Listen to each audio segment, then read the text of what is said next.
더 하나님의 뜻과는 조금씩 거리가 멀어져 가는 그런 상황을 우리가 성경을 통해서 확인하게 됩니다. 오늘 말씀만 봐도 솔로몬이 역군을 일으킨 까닭은, 역군이라는 것은 수많은 일꾼들이라는 사람들을 이렇게 모집하고 세우고 그런 것들을 만든 이유가 여호와의 전과 자기 궁과 밀로와 예루살렘 성과 하솔과 머깃도와 게셀을 건축하려 하였습니다. 원래는 하나님께서 말씀하신 것은 아버지가 이루지 못한 그 꿈을 네가 이루어라고 해서 성전 건축에 대해서 하나님께서 그를 허락했는데, 성전 건축도 있지만 나머지 뒷부분은 좀 다른 거죠, 그죠? 자기 왕궁도 건축하고 뭐도 건축하고 이것을 이제 양면 두 가지 측면에서 볼 수 있는데, 한 가지 측면, 긍정적인 측면에서는 하나님께서 솔로몬에게 네가 구하지 아니한 부와 명예와 영광도 주리라는 그런 말씀들이 성취되는 차원에서 이스라엘이 부강해가는 그런 모습도 있을 수 있고, 또 한편으로는 솔로몬이 욕심을 부려요. 자기 나라를 더욱더 튼튼한 나라로 만들겠다라는 그런 야심 같은 것들이 여기에서 또 비쳐 나와요. 원래 이스라엘의 왕이 된 자는, 이건 한번 찾아보는 게 좋겠네요. 신명기 17장 17절 한번 찾아봅시다. 신명기 17장 17절. 제가 몇 절 읽어볼게요. 16절부터 읽겠습니다. 왕이 된 자는 말을 많이 두지 말 것이요 말을 많이 얻으려고 그 백성을 애굽으로 돌아가게 말 것이니, 이는 여호와께서 너희에게 이르시기를 너희가 이후에는 그 길로 다시 돌아가지 말 것이니라 하셨습니다. 아내를 많이 두어서 그 마음이 미혹되게 말 것이며 은금을 자기를 위하여 많이 쌓지 말 것이니라. 하나님께서 미리 경고를 하셨습니다. 왕된 자는 말을 많이 두지도 말고 아내를 많이 두어서도 안 되고 은금을 많이 두어서도 안 된다, 이렇게 말씀하셨습니다. 말을 많이 둔다는 것은 그 강한 병사를 통해서 이 나라를 지키겠다라는 그런 의지고, 아내를 많이 둔다는 것은 옛날 고대에는 그 정략 결혼을 통해서, 솔로몬도 오늘 본문에 보면 애굽의 바로의 공주를 아내로 불러와서 그를 위해서 특별히 궁을 짓고 이런 이야기가 나오잖아요. 그러니까 그것은 힘 있는 나라와 사돈 관계를 맺으면서 그들을 우리나라의 방패막이로 삼겠다라는 그런 욕심이거든요. 그래서 아내를 많이 둔다는 게 그런 의미가 있고, 은금을 많이 둔다는 것은 부한 나라를 만들겠다는 건데, 이것은 세상 나라의 왕이 꿈꾸는 거지 이스라엘의 지도자는 이런 꿈을 꾸면 안 된다는 거예요. 세 가지를 말씀하셨습니다.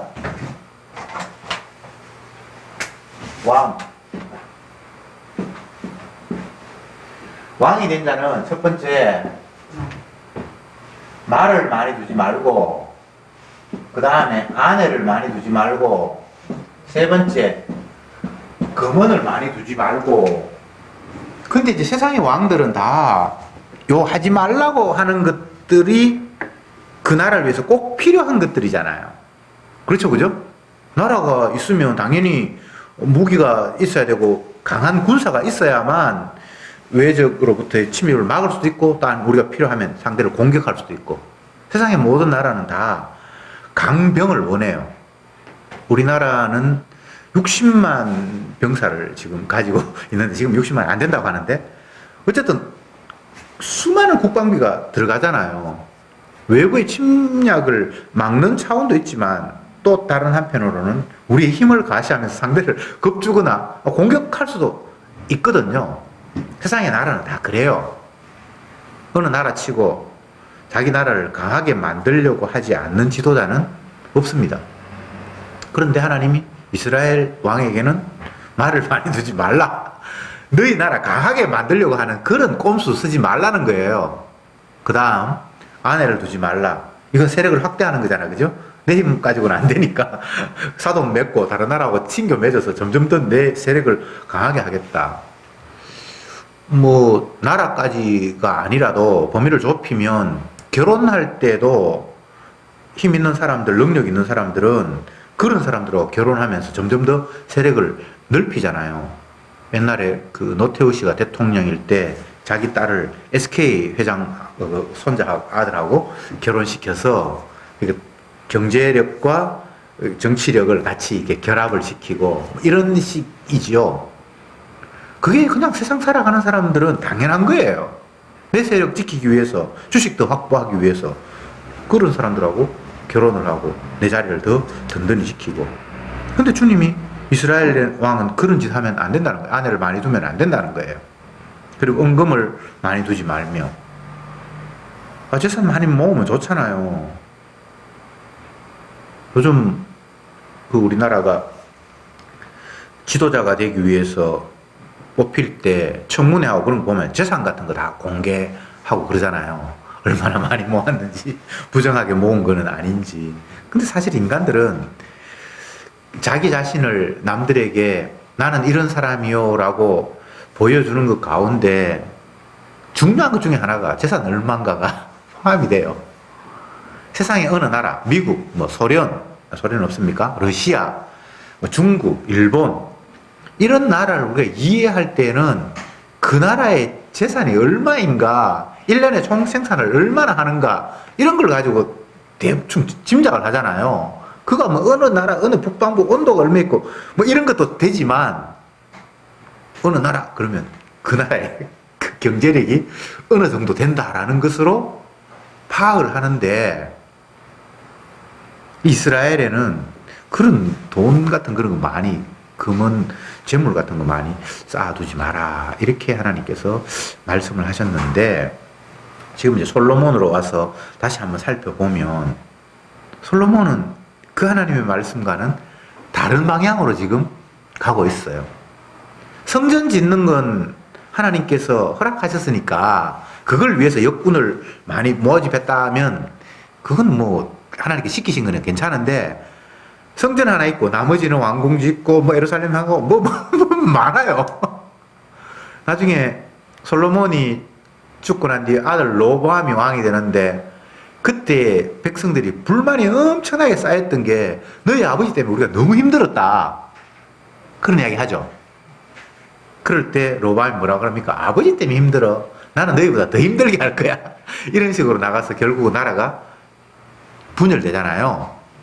그러니까 그건 나중에 이야기고 어쨌든 솔로몬은 40년 동안 재임을 하면서 하나님의 지혜를 받았고 주님께서 그에게 부와 명예와 뭐 이런 걸 주신다고 약속은 하셨는데 그건 하나님의 약속이지만 본인 스스로는 왕이 되면 하지 말아야 될 것들을 자연스럽게 하는, 그래서 하나님의 뜻과는 점점 더 거리가 멀어지는 그런 왕으로서의 역할들을 감당을 하고 있다.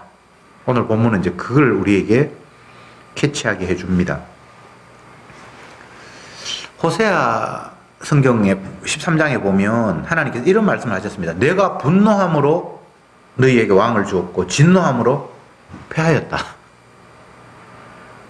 굉장히 무서운 말이죠. 하나님이 화가 나서 왕을 줬고 더 화가 나서 그 왕을 패해버렸다. 그게 이스라엘의 역사거든요.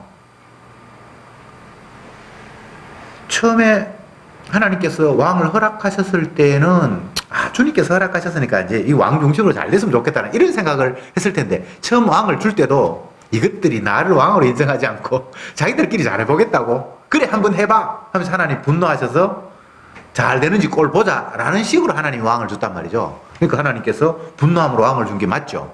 근데 하나님께서 지켜보고 있으니까 너무 하는 꼬라지가 엉망이니까 이스라엘을 그냥 다 없애버리고 패해버리는 거잖아요.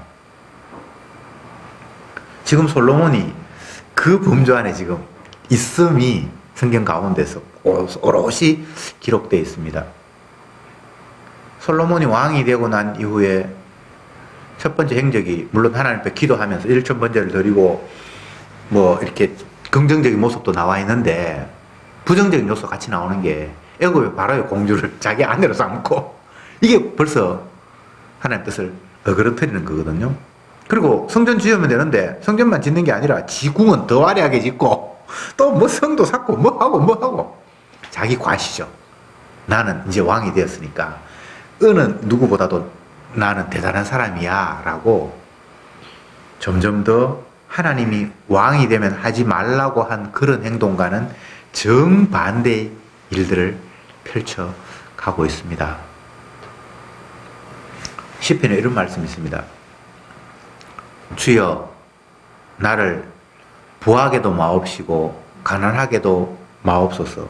부자가 되어서 하나님이 없다 할까 하오며 또 가난하게 되어서 하나님 버리고 내가 살려고 할까 합니다. 뭐 이런 표현이 있어요.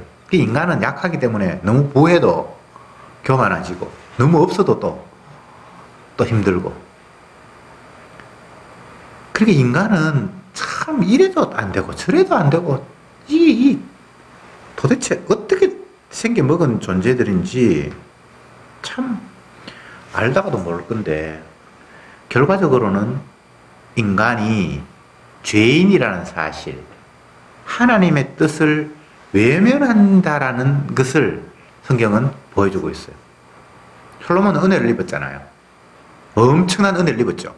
왕이 될 자격이 없는 사람을 주님이 여디디아라고 해서 사랑한다고 해서 그를 왕으로 세웠잖아요. 그리고 지혜와 명예와 모든 것들을 다 네게 주겠다고 하셨잖아요. 그런데 그는 그 은혜를 받고 자기 영광을 드러내는 쪽으로 삶이 점점 확대되어가는 그런 모습. 세상에 어떤 인간도 은혜를 알고 은혜에 감사하면서 살아가는 그런 존재가 없어요. 은혜를 받았으나 은혜를 외면하고 자기 기쁨과 자기 만족을 추구하면서 주님을 떠나는 삶, 그게 이스라엘의 적나라한 모습이죠. 에레미야 성경에서 이런 표현이 있어요. 소도 주인을 알고 나귀도 구유를 아는데 너희들은 그거보다 더 못하다.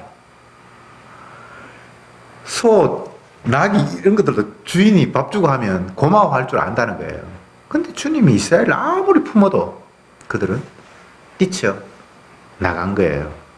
호세아 성경에 보면 호세아 선지자가 음란한 여인 고멜과 결혼을 하고 그를 품어주고 용서하는데 또 바람이 나서 가고 또 돈을 주고 다시 싸우면 또 나가고, 그게 이스라엘과 하나님의 관계라는 거예요.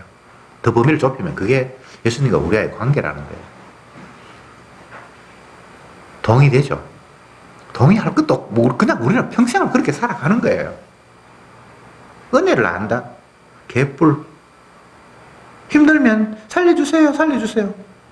사사기 시대에 보면. 그럼 살려놓으면 또 엉뚱한 길로 가버리는 것.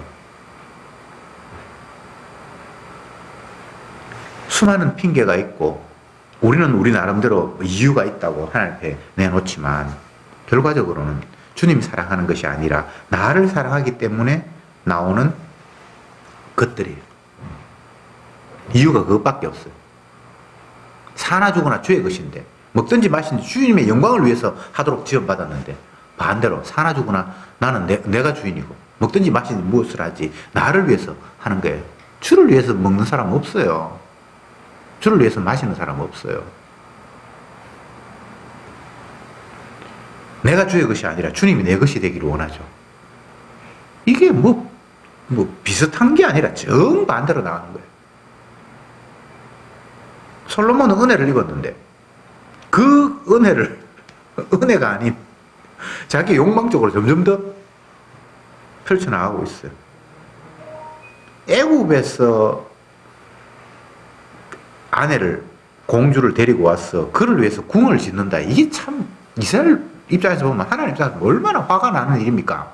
이스라엘 백성들이 이방인하고 결혼해도 안 되는데 그것도 그를 데리고 와서 궁을 지어주고 그걸 위해서 이스라엘 백성들을 육군으로 삼고, 물론 여기서 보면 이스라엘 백성들한테는 지도자 역할을 시키고 또 그 당시에 가나안 땅에 남아있는 다 진멸하지 못한 사람들을 일을 시켰다라고 나와 있긴 하지만 결과적으로는 어쨌든 이방 공주를 기쁘게 하기 위해서 백성들을 이용하는 거잖아요.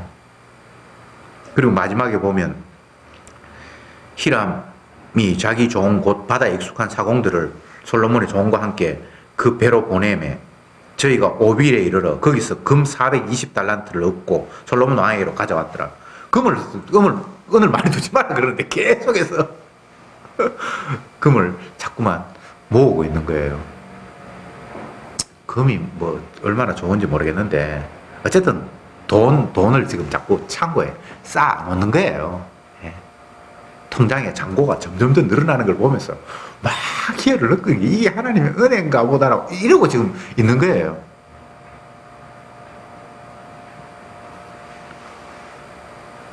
예수님께서 제자들에게 기도를 가르치면서 이런 말씀을 하셨죠. 무엇을 먹을까, 무엇을 마실까, 무엇을 입을까 그런 거 걱정하지 마라. 그건 이방인들, 여호와 하나님을 알지 못하는 사람들이 엉터리 없는 신에게 날마다 구하는 것이고 너희들은 내가 필요한 거 이미 다 알고 있어. 공중의 새도 내가 먹이고 더럽힌 백합화도 입히는데 하물며 내가 너희를 그렇게 안 하겠냐. 주님은 자기 백성을 위해서 생명을 주시려고 준비하셨고 생명을 주셨는데 그 뭐 이 땅에 자잘한 걸 뭘 먹을 거 입을 거 마실 거 그런 걸 염려하고 있냐라고 주님께서 말씀을 하셨는데 이게 안 믿어지는 거예요. 아이고 내 이러다가 굶지, 이러다가 내가 아무것도 안 하고 깡통 차지. 그러니까 주님을 믿는다고 하면서 정말 안 믿는 거예요. 주님이 이스라엘 백성들에게 애굽에서 탈출하기 전에 말씀하시기를 내가 너희를 적과 꿀이 흐르는 땅으로 인도할 것이다. 네가 내 은혜 안에 거하면 이른 비와 늦은 비를 줄 것이고, 이른 비, 늦은 비라는 것은 이스라엘 그쪽 지역은 뭐 1년 내내 거의 더운 지방이니까 우리처럼 이런 계절은 아니에요. 그래서 이른 비, 늦은 비는 그 우기, 건기라고 뭐 그렇게 나눌 수 있는데 곡식이 될 적당한 때에 하나님께서 비를 내리는 게 이른 비, 늦은 비라고 그렇게 이해하면 됩니다. 추수 때가 가까웠는데 계속 소나기가 내린다. 그럼 이건 합당한 건 아니거든요. 햇빛이 쬐야 되거든요. 그러면 그건 아무리 농사 짓는 사람이 열심히 풀을 뽑고 거름을 주고 해도 그 농사가 열매가 맺을 수가 없어요. 하나님께서 주셔야만 받는 것이 하나님과 하나님 백성과의 관계예요. 그리고 신약에 넘어오면 주님께서 하도 인간이 먹을 거 입을 거 이렇게 집중하니까 내가 너희들이 주는 거 먹는 거 입는 거로 좀 족한 줄 알아라. 그게 내가 부족해서 너에게 그만큼 준 게 아니야. 너에게 그 정도가 필요하기 때문에 내가 준 거야. 얼마나 답답했으면 내가 너에게 지금 주고 있잖아. 공중의 새, 더럽힌 백합화는 욕심을 안 부리잖아요. 그냥 배고플 때 먹지 쌓아두지도 않고 그냥 주님 입히신 거 그냥 입지 다음에 또 입을 걸 뭘 염려하고 그렇게 하지 않잖아요. 주님께서 또 주시니까. 그게 일용할 양식을 주시는 하나님의 전략이거든요. 이틀분 모아 놓는 걸 주님께서 허락하지 않는 거예요. 하루하루 주님이 인도하신 대로 주님과 너와의 관계는 이렇게 밀접하게 되어 있다는 것을 깨달으면서 살라는 것이 주님의 의도잖아요. 근데 우리는 하나님 믿는다, 주님 말씀을 뭐 순종한다, 말은 열심히 하는데 하나도 하나님 말씀을 못 믿어요. 그러니까 믿는다고 얘기해놓고는 내가 내 준비 단도리를 다 하는 거예요. 근데 열심히 모아놨는데 주님이 화가 나서 다 흐트러버려요. 제일 극단적인 표현이 어떤 어리석은 사람이 세상을 이리저리 둘러보니까 어느 나라에 어느 지역에 가면 뭐 하면 돈을 엄청나게 많이 번다더라. 그래서 정말 거기에 가서 막 열심히 해서 엄청나게 많이 모아놨어요. 옛날에는 창고에 가득 채웠다 이렇게 얘기했는데 어쨌든 통장 잔고에 어쨌든 내가 평생 죽어도 먹을 수 있을 만큼 잔고를 채워놨단 말이죠. 그러면서 이제 편안히 쉬고 놀자, 내가 죽을 때까지 이제 걱정 없다라고 하는데 주님이 하신 말씀이 오늘 밤 내가 네 영혼을 데려가면 네 예배한 것이 네 것이 되겠냐. 이렇게 극단적인 주님의 표현이죠. 그죠? 말씀을 몰라서가 아니라 수많은 말씀을 주님이 우리에게 주셨지만 그 말씀대로 될 것이다라는 게 안 와닿는 거예요. 그냥 그 말씀은 그 말씀이고 나는 또 내 나름대로 준비를 해야 되고, 준비한다는 게 결국은 주님을 안 믿는다는 거예요. 내가 나를 믿어야지 누구를 믿겠냐. 남편도 못 믿고 아들도 못 믿고 아무것도 믿을 거 없어. 나는 나밖에 믿을 자가 없어. 이런 모습이 이 땅을 살아가는 인간들의 모습이에요.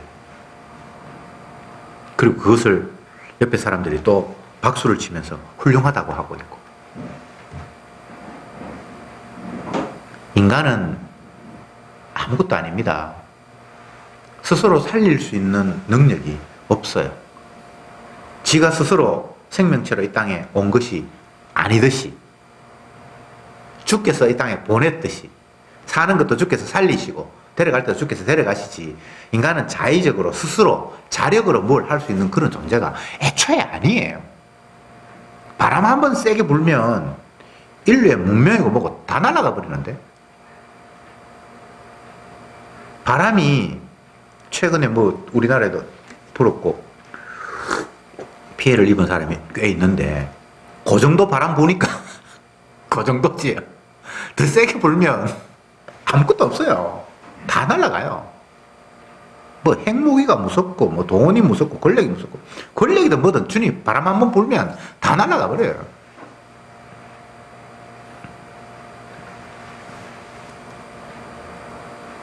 아침에 차 타고 오면서 아내하고 그런 이야기를 했는데, 참 인간이 어리석다.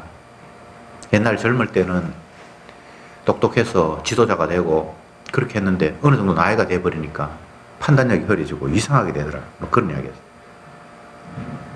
개인 이름을 거론해서 좀 어떻게 될지 모르는데, 김문수 옛날 경기도지사하고 뭐 국회의원 3번 하고 했던 그 사람, 요즘 이상한 데 막 빠져가지고 태극기 흔들고, 그런 사람이 아닌데, 서울대 졸업하고 아주 똑똑한 사람인데 마스크 안 끼고 가다가 뭐 공무원한테 잡혀가지고 아저씨 마스크 끼세요. 그러니까 내가 누군지 알아. 내가 국회의원 3선 했고.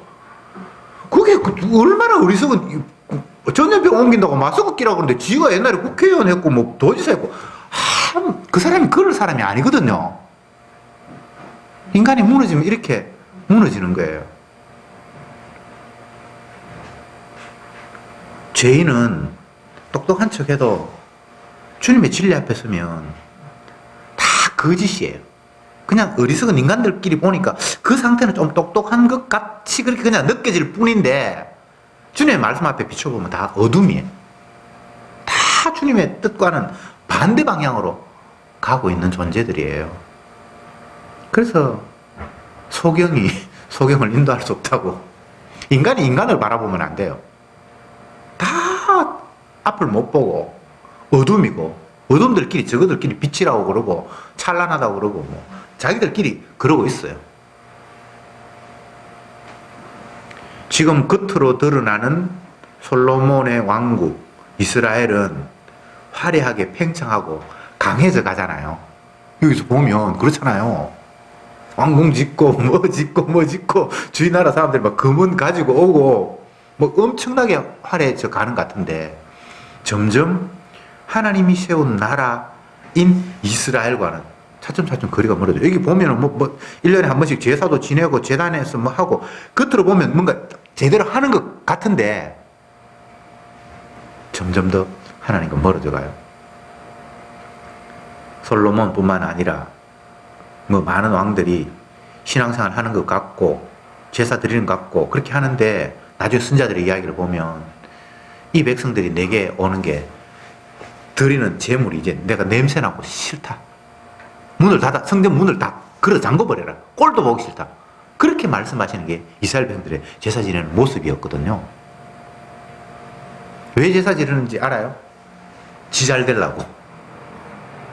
예배 드리고 뭐 헌금하고 하는 게 지 잘 되려고. 정말 나를 죄 가운데서 건져주신 주님의 은혜가 감사해서 찬송하고 이렇게 되는 게 아니라, 내가 교회도 안 가고 헌금도 안 하고 하면 하나님 나 벌 주면 내가 더 곤란한 처지에 빠지면 힘들 것 같으니까 나오는 척하고 제사 드리는 척하고 그게 이스라엘 백성들의 제사 드리는 모습이었어요. 재물도 가져오고 그 재물도 가져오는데 집에 있는 양 튼튼한 거 새끼도 낳을 수 있는 거 그런 걸 안 드리고 눈 멀었고 다리 절고 하는 거 그거 잡아가지고 또 하나님 앞에 드리는 거예요. 이게 인간의 모습이에요. 그게 하나님 받을 수 있겠습니까? 주님이 양이 필요한 게 아니고 소가 필요한 게 아닌데 네가 정말 나를 사랑하느냐라고 묻고 싶은데 주님은 뭐 이거 하잖아요. 사랑하잖아요. 라고 그렇게 흉내를 내는데 주님 볼 때 너무나 역겨운 거예요. 마치 예루살렘 교회에 은혜 받은 성도들이 자기의 재산을 갖다 막 팔고 성전에 다 갖다 내니까 그때 아나니아와 삽비라가 재산 팔아서 일부는 숨겨놓고 일부 가져와서 나도 드립니다 라고 한 거하고 똑같은 거예요. 인간이 드리는 건 그 이상으로 안 돼요. 아니 온전히 드린 사람 있잖아요. 그건 성령이 하신 거고 인간의 힘으로는 아나니아의 삽비라의 삶 말고는 살 수가 없어요. 재물 드리고 해도 그게 눈먼 거 드리고 다리 적은 거 드리고 들어가니까 안 드릴 수는 없고 남들도 다 드리는데 그러니까 아까워서 쓸데없는 거 제일 하품 그런 거 하나님한테 드린 게 이스라엘이에요. 그러니까 주님이 화가 나셔서 난 너희들의 성전에 와서 재물 드리는 거 이제 냄새도 맡기 싫다. 성전 문을 걸어 잠궈버려라. 난 너희들의 제사 안 받는다. 그렇게 말씀을 하셨잖아요. 제가 왜 성경을 읽으면서 솔로몬을 이야기하면서 이런 부정적인 이야기를 하는가? 부정적인 이야기가 아니라 이게 인간의 실상이에요. 죄인의 모습이에요. 의인은 없나니 하나도 없으며 하나님을 깨닫는 자도 없고 그의 말씀에 순종하는 자도 없고 다 한 가지로 치우쳐 엉뚱한 길로 각기 제 길로 갔거늘 우리는 다 양 같아서 각기 제 길로 갔거든. 거기서 양은 어리석다는 이야기입니다. 멍청하다는 이야기입니다. 어리석고 멍청한 걸 주님께서 문제 삼는 게 아니에요. 원래 어리석고 멍청하게 만들어 놓으셨으니까. 약한 양으로 만들어 놓으셨으니까. 그러니까 내가 약하니까 목자를 의지해야 되잖아요. 여기서 지금 문제가 심각한 거예요. 내가 약하다, 죄인이다. 그게 문제될 게 없어요. 그러니까 내가 약하고 아무 능력이 없으니까 나는 나를 이 생명을 이 땅에 보낸 자도 아니고 내가 나를 지킬 수도 있는 자가 아니니까 나를 이 땅에 보내신 그분 뜻대로 나는 의지해야 된다. 이게 없는 게 문제잖아요. 물론 뭐 지가 강하다라고 하는 사람들은 더 문제가 심각하고 그건 볼 것도 없고 근데 나는 죄인입니다 하면서 가슴 치고 하는데 주님을 의지하지 않아. 그러면 그 약함이 무슨 의미가 있습니까? 주님이 이스라엘 백성들을 택하시면서 계속해서 반복해서 하신 말씀이 나는 네 하나님이 되고 너는 내 백성이 되게 하려 함이라. 이렇게 말씀합니다. 주님이 그들을 지켜주시려고 자기 품에 어찌 갓난아기를 둔 엄마가 어린 아이를 잊을 수 있겠냐. 혹시 그 엄마가 그 아이를 잊는다 할지라도 나는 너희를 잊지 않는다. 주님이 자기 백성을 그런 식으로 품 안에서 감싸 안기를 원하시는데 이 백성이 주님의 품을 떠나서 자꾸 엉뚱한 길로 가고 있는 거예요. 이걸 주님이 계속해서 말씀을 통해서 우리에게 지적하십니다. 주님, 내가 너무 약해요. 나를 강하게 해주세요. 그런 기도하면 안 돼요. 강한 분 계시잖아요. 내가 강할 필요가 없잖아요. 주님, 태풍이 와도 절대 무너지지 않는 단단한 건물을 저에게 주십시오. 그런 기도할 필요 없어요. 태풍이 와서 무너져야 되면 무너지는 게 주님의 뜻이고요. 주님이 나를 넘어뜨리면 넘어지는 게 주님의 뜻이에요. 왜 내가 안 넘어져야 되죠? 더 노골적으로 이야기하면 주님이 나를 엄부에 집어넣으시면 가야 돼요. 그게 주님의 뜻이에요. 내가 뭔가를 잘해서 내가 원하는 곳으로 나를 집어넣겠다는 그 발상 자체가 불신이에요. 우리는 말씀을 읽지 않으면, 주님의 약속을 확인하지 않으면 내가 불신자라는 사실도 몰라요. 그래서 날마다 말씀을 들어야 돼요. 말씀 앞에 내 자신의 삶을 비춰봐야 돼. 아, 내가 신앙한다는 그 자체가 불신이구나. 내가 뭔가 신앙생활을 하고 주님 뜻대로 한다는 이 자체가 나를 우상으로 만들어서 나를 지금 어떻게 잘 되게 챙기려고 하는 그 마음이지, 주님 사랑하는 마음이 아니구나라는 게 날마다 말씀 앞에 깨달아져야 돼요. 성도라고 하는 사람들이 제일 답답한 게, 자기는 성도래요. 성령 받았대요. 근데 정작 자기에서 나오는 것은 나는 주님 앞에 죄인입니다라는 게 안 나오고 엉뚱한 게 나와요. 그게 거짓말이에요. 성령이 오면요, 우리를 죄인인 줄 깨닫게 해요. 성령이 임했을 때에 죄에 대하여, 의에 대하여, 세상에 대하여 너희를 책망하리라. 성령이 오면 우리를 책망해서 내가 죄인이라는 사실을 밝히는 게 성령 받은 사람들의 모습인데, 지는 성령 받아놓고 지한테 죄 모습을 안 보이는 거예요. 지는 성령 받았기 때문에 지 말은 다 옳대요. 성령 받았기 때문에 자기 판단은 옳대요. 이건 성령 받은 사람의 모습이 아니에요. 성령 받은 사람, 주여 나는 죄인입니다, 나를 떠나소서라는 이런 그 말을 하든 안 하든 그 마음이 성령이 주신 마음이에요. 우리가 이 본문을 보면서 다른 거 생각하지 말고 내가 이런 죄인이구나. 주님은 나를 부르셔서 자기 영광을 드러내려고 하시는데, 나는 주님 이용해서 내 영광 드러내려고 하는 그런 정반대, 언약과는 정반대의 마귀의 모습이 내게 담겨 있구나를 깨닫는다면, 결국은 예수님이 우리를 대신해서 십자가에 피 흘리지 않으면 나에게는 소망이 없다라는 것까지 맞닿게 되는 거예요. 왜 구약이 이렇게 실패하는 모습을 보였습니까? 사람으로서는 할 수 없어. 너희는 구원 얻을 수 없어. 너희들은 죄 까닭에 영원히 멸망받을 수밖에 없어라는 그 이야기를 하시고, 그런데 너희들이 받을 저주 내가 십자가에서 대신 받을게 라는 그 이야기 하시려고 주님께서 우리를 부르셨어요.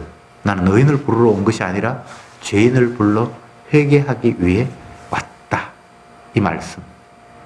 이것은 어떤 상황에서도 우리의 삶의 바탕입니다. 이거 빼버리면 아무것도 안 돼요. 죄인 부르러 오셨습니다, 예수님이. 그리고 그분의 죽으심은 우리를 대신한 화목 제물입니다. 하나님은 아들의 화목 제물만 받으십니다. 기도합시다.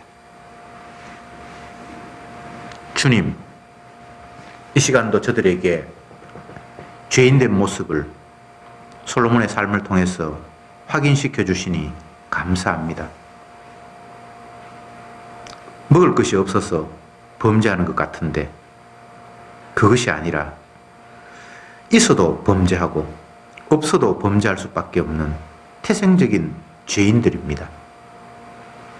주님이 우리에게 원하시는 것은 강한 자, 똑똑한 자가 아니라 내가 얼마나 완악한 죄인인가를 깨달으면서 죄를 대신해서 십자가 지신 예수님을 바라보기 원하셨습니다. 주여, 내 힘 의지하고 내 능력 자랑함이 아니라 나의 무능함을 발견하며 나를 대수신해서 대속의 피를 흘리신 십자가를 바라보는 그 은혜를 찬양하는 저들이 되게 인도하옵소서. 예수님의 이름으로 기도드립니다. 아멘.